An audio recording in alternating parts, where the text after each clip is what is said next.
Good day! So, in today's video, we will be looking at the first cartoon appearance of that wild and wacky superhero, Plastic Man. So, alright, let's go!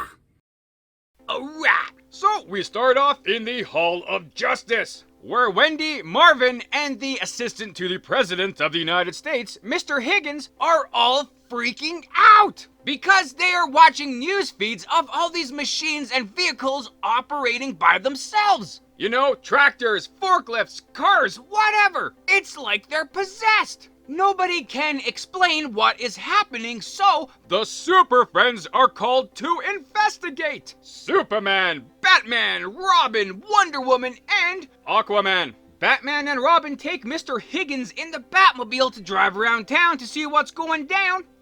And you wouldn't believe this, but the Batmobile gets a mind of its own. It's not listening to Batman, which is, pretty dangerous for its health. Superman catches a ride in the Batmobile because he figures that this thing is being led to the source of all this craziness that is happening. Which is exactly what happens as they wind up at the Geek Factory? Meanwhile, a self-driving van called Professor Goodfellow's Funmobile drives up to Wendy, Marvin, and Wonder Dog, and it tells them that they should hop in the van because, and I'm not even making this up, because there is free candy inside, and a whole bunch of fun and games. It's gonna be great! The van wants to show them something spectacular. Holy crap, kids, call the police! But luckily, the kids are smart enough to not get inside the van, but they decide to follow the van in their bikes, where they wind up at the same Geek Factory and meet up with Batman, Superman, and the rest. And in there, they meet Professor Goodfellow. And he's all like, "Hey you guys, so it was me. I was the one who made all these machines do all of this stuff by themselves. And I did it with my computer, which I call Geek. G.E.E.C. Goodfellow's Effort Eliminating Computer." So this guy's like, you know what? I don't want to work. Nobody wants to work. So why don't we make all these machines do all of the work for us? You know, you could replace humans at literally every single level. No workers, no inventors, no mechanics, no business people, no lawyers or doctors, no athletes, no entertainers, nothing. Literally everything can be done by this geek computer. So humans can stay at home and rest and relax, and just, chill out, I guess. And even for students, there'll be no school. You'll just learn everything on your geek computers, in your geek homes, on your geek chair, You might be thinking that, geez, this guy sounds like a supervillain if he wants to take over the entire industry of everything, essentially taking over the country. But nay, he just wants people, to have an easy life. And he wants to hand over this technology to the US government. Mr. Higgins, on behalf of said government, rejected this gift. So Professor Goodfellow is like, yeah? Well, guess what? I am going to create a free subscription service. If anybody wants this geek program and to live the easy life, they can subscribe to it. Therefore, yeah, a hell of a lot of people signed up for this, man. Turns out, as odd as it sounds, a lot of people do not want to work.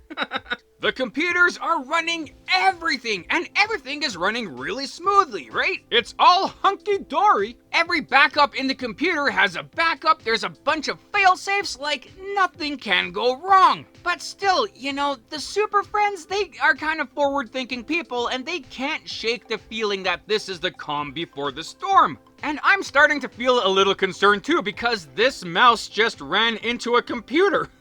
And it turns out this mouse is screwing up the entire system. Things are going haywire, man. Planes, trains, and automobiles are going berserk. The Super Friends are overworked trying to stop an abundance of accidents happening literally everywhere. This is the disaster of disasters. So they need to go to the source, to the Geek Factory.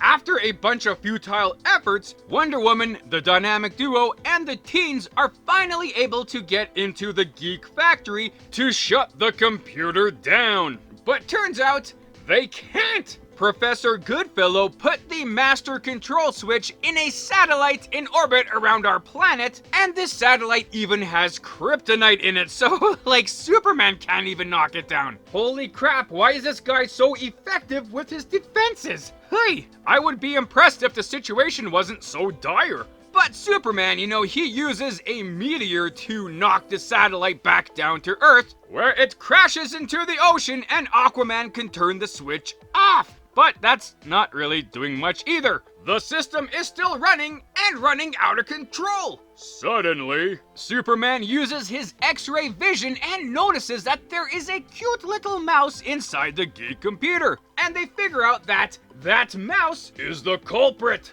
The big problem is that this mouse is deep in the computers. He's like 10 feet down in the computer system, and the only way to get to the mouse is through a small tube. You can't bust through the computer because that would make things go even more haywire and out of control. So this looks like a job for Plastic Man, because he has the power of stretchability. He is able to stretch his arm down this 10-foot tube so he can get to this mouse and get it out safely. Now that the hard part is done, Superman and Wonder Woman fly around the entire factory, setting every switch, knob, and button back to factory settings. So everything is back to normal! Hooray! And Professor Goodfellow realizes that, yeah, rest is cool and all that stuff, but holy crap, he took it a little too far. People were going stir-crazy, getting angry, idle hands and all that, So he shut down the G.E.E.C computer and dismantled it completely. Which seems a bit much, he could have just shrunk down the scope of the G.E.E.C computer and what it can do, but no. Blow it all up, man. But now everything is back to even more normal, so, hooray! Back to 9 to 5 for all of us, ha ha ha. And with that is the end of this series, Geeky Tale. Yeah, hey? So, to all you Plastic Man fans out there, I just gotta say, you're welcome, and I'm sorry. Man, like, what a total tease this episode is, eh? Plastic Man's cartoon debut, and he was only in it for like 40 seconds. And you might be thinking, that's okay. He was in that one episode, he was introduced. The producers clearly have the rights to use him again. He'll show up in other episodes of Super Friends, right? Yeah. No! Like, that's it! How many other characters did they introduce in this series, man? This guy doesn't even get a full minute! But I guess, as the saying goes, even though it was such a short time, at least we did get to see him in action. But holy jeez, what a crazy episode, man! To watch this episode when it first came out in 1973 is one thing, but to watch it in this day and age, man, it totally has a different meaning. Well, not different meaning, but like different vibe. All this talk about automation and staying home and all that kind of stuff, like holy jeez, that's pretty much where we are right now. Everyone staying at home doing nothing, kids learning on their computers at home. It's like, yeah, we did that stuff in 2020. Automation has taken over every single industry, but it's, it's starting to pop up here and there, right? There are experimental McDonald's restaurants which are completely run by robots. They are working on self-driving vehicles. And AI, it is what it is, but it's slowly getting better, and it can start to write poetry and stories and create art, However interesting it is, with like multiple fingers, but all that stuff is still kind of happening. So it is kind of spooky. But this episode isn't just about automation and stuff like that. It's about being too reliant on all this automation and stuff, right? The humans in this episode don't do a damn thing. Like literally, they just stay at home doing nothing. That tends to make people go crazy. This episode is basically showing how, society would turn into those people in that movie, WALL-E, where they are so over-reliant on computers that they don't even know that pizza doesn't grow on a plant. Having some extra time to rest a little bit more, sure, that's good, right? But to be completely over-reliant on this stuff, nay. Don't get me wrong, like, we do have a lot of conveniences in our life, right? Like, we don't need to go to the library anymore because we have these smart computers in our pockets. We don't need to stand up and walk 3 feet to change the channel, you know, we have remote controls. It's kind of funny because I was starting to get some Terminator vibes, right? Like, what if Skynet started off like this? And what if Skynet was easily defeated by a frickin' mouse looking for a sandwich? But yes, indeed, you know, a pretty decent episode. I think it didn't have to be fitting in a hour-long time slot. Like, some parts felt really dry and really stretched out. Like, they could have cut out at least 20 minutes and it still would have been a pretty good episode. But still, you know, like, definitely check it out if you haven't. But now, let us get to the behind-the-scenes kind of stuff like that so we can talk a bit more about Plastic Man and other kind of things like that over here. So yes indeed, Plastic Man! So Plastic Man is one of those DC comic characters who did not start off as a DC comic character. Say what? Darn tootin'! Let me explain. So, Plastic Man first appeared in Police Comics #1 in 1941. And the publisher for this comics was Quality Comics. And one thing that we absolutely did not have any time to really explore in this featured cartoon was the origin of Plastic Man. So I'll just give you the quick little skinny here. Plastic Man's real name is Patrick O'Brien. He was an orphan who fell into a life of crime. He was part of a heist at a chemical factory where he got shot, he got abandoned by his criminal buddies, and he got doused with a bunch of chemicals. Man, you know, like, it really doesn't get a whole lot worse than that, eh? He eventually got some help from a monk on a mountain, and that's when O'Brien figured, man, you know, maybe the life of crime isn't for me. Like, those guys totally abandoned me, I got shot, and I got some crazy chemical bath, like, man. But this monk totally helped me out, so maybe I should change my life. And so he did. To which he eventually learned that he had a whole lot of stretchability powers, shape-shifting powers, and whatever other kind of powers kind of going on. So he became a crime fighter called Plastic Man. He did have a bunch of partnerships with some really interesting characters. So dude's a pretty awesome crime fighter, you know? There's a bit more to his story, you know, but that's the basics of the guy. So Plastic Man being a golden age of comics hero, man, like that was pretty much dime a dozen back in the day. You see, when Superman busted out on the scene, everybody took notice of how much his comic book sold and how much merchandise was produced and sold and how much money could be had in such a new venture. So everybody and their dog started creating their own comic book company, their own characters, and bada bing bada boom, you have an oversaturation of the market.